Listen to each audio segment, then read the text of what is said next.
Hello, Agape family. My name is Ryan Mulkowski, and I wanted to share with you just a few words of encouragement when it comes to our grief and when it comes to the losses that we experience in our lives.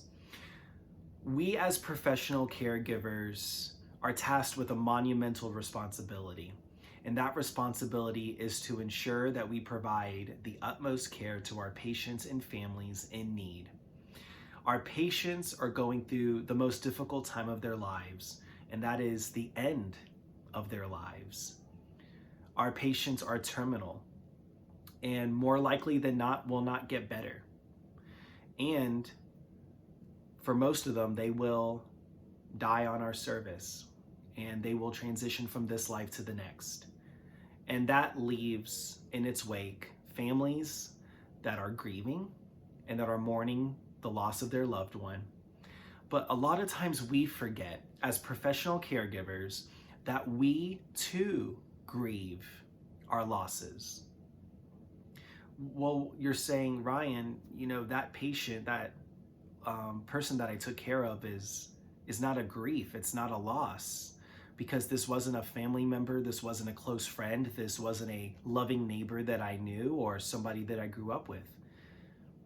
But it might have not been a family member, or it might have not been a friend. It might have not been a neighbor, but this is somebody that you provided care to.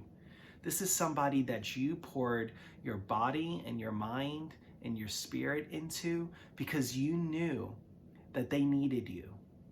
And so you provided that loving, tender care that they needed at their greatest time of need. And we can't help but be affected emotionally by the patients and the families that we serve. Many of our patients and families are sweet, they're kind, they're wonderful, and we feel like we become a part of their family in this process of providing hospice care. Even if the families and the patients are difficult, even if they provide stress in our lives and they're not the most warm and friendly people, we still get emotionally invested in them because they are going through a difficult time. And many times they come around and they express that they are appreciative of everything that we've done. And sometimes they don't, but no matter what, we are all emotionally affected by the work that we do. And it doesn't matter what your role is at the company.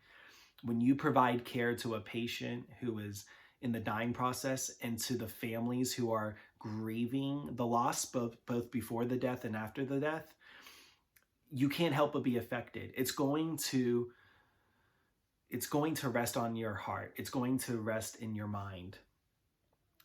The longer you work in hospice, the more you start to realize that you carry a lot of pain in you. You carry a lot of grief in your heart and in your mind. You start thinking back about the patients and the families that you took care of years ago. And they always have this small place in your soul, and you can't forget them. No matter how hard you might try, or no matter if you think that you can, you're never going to forget them. Why? Because with grief comes love. The love that you pour out to these patients and families mean that you are going to grieve when that patient, that loved one you took care of, is gone. And it's okay to grieve. That's what this video is about. This video is about giving yourself permission to grieve the losses that you experience in your life. Not just the personal losses, but the professional losses, the loss of your patients. It's okay to grieve. Well, how do we grieve? Well, there's lots of different things that we can talk about here, but I just want to point on some of the main things. The first thing that we can do is acknowledge the loss. In order to properly grieve somebody that we have lost, we need to acknowledge that loss. And acknowledge means that we need to take the time out of our busy schedules to just reflect on that person, reflect on the impact that they made in our lives, the memories that we have of that person, and to truly acknowledge that they are gone. We have to accept the loss. We have to accept the fact that they're gone. And I know with that comes a lot of pain. and a lot of grief. And that leads us to the second point, which is we have to process the loss. Process the loss is just a fancy way of saying we have to work through all of the emotions that come up with inside of us when we are grieving somebody that we love. We can have feelings of, the most obvious is sadness, and that can be expressed through tears. And it's okay if you feel tearful, if you feel like you need to cry, let out those emotions, let out those tears, cry. There's something cathartic and healthy about expressing your emotions. Keeping them bottled up inside is not healthy, and in the long run is going to cause burnout, and it's going to cause a lot more pain and suffering than necessary. So whether it's pain, whether it's anger, whether it's sadness, whether it's just despondency or fear, whatever feeling or emotion you have, acknowledge it. And then process it. Work through your emotions, and there's many different ways to do that. You can do that through journaling. You can do that through prayer or meditation. You can do that through talking with somebody who's going to listen. Just ventilating your feelings does a whole lot of good in really releasing that grief and releasing that pain that comes from grief. And the last thing that we can do is we can honor our losses. How do we honor our losses? We can set up little rituals.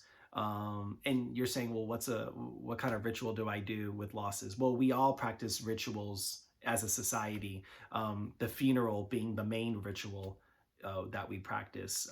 So we could just remember those people, light a candle for them, or just say a prayer for them, or just meditate on how they impacted your life and how they were so wonderful and so kind. And how much they meant to you. Whatever the ritual is, whatever way we choose to honor them, that's completely up to you, but just take the time to honor them. And I just will leave you with this. I just thank you so wholeheartedly for all the work that you do.